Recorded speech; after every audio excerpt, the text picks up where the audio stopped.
Let's get started by taking a look at what the US markets just did, and it's been quite the roller coaster. When you take a look at what really happened in the session gone by, you did have that tech sell-off taking hold. So when you take a look at the S&P 500 futures, first of all, they're rising. When you take a look at the S&P 500 Nasdaq futures as well, and even futures tied to Dow Jones. On the flip side, those stocks were under pressure. During Tuesday's regular trading session, all three major averages, in fact, finished solidly in the red. So that's the kind of move that you're looking at. This was, of course, on the heels of the new data on the state of the US services industry.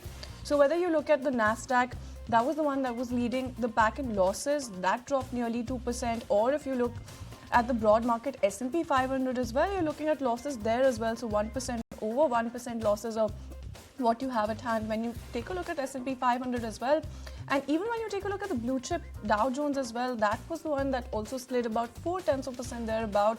Now, in terms of leading the losses, you do have Nvidia that was leading the losses in tech in the session, falling more than 6%. So that's the AI darling, slipping more than 6%. That's the kind of move that you have there. And when you take a look at the, Tesla as well as Meta platforms, both tumbled 4% and 2% respectively.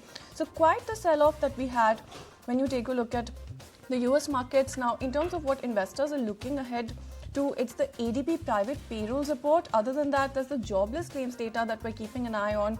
So quite the sell-off when it comes to stock, the Wall Street then, Priyanka. Absolutely. Morning, Shreyansi.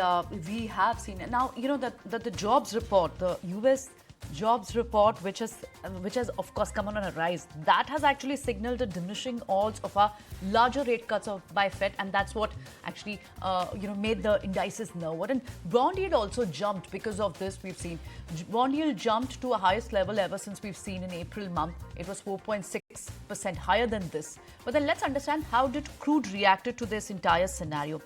Before that, two key data points that is to be slated to be released today are: one is ADP private payroll report as well as a jobless claim data.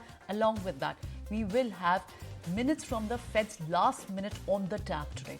Now, understanding how did oil reacted. Oil price did gain on Tuesday, majorly driven by the concerns over tight supply from Russia, Iran. There are some sort of Western sanctions that is looming the fear among the traders, and of course the expected higher Chinese demand. Now, Brent crude future, that one advanced 75 cents, nearly 1%. WTI crude was trading at $74.25 per barrel, nearly 69 cents up. At the same time, if you like this video, then like, share and subscribe to ET Now.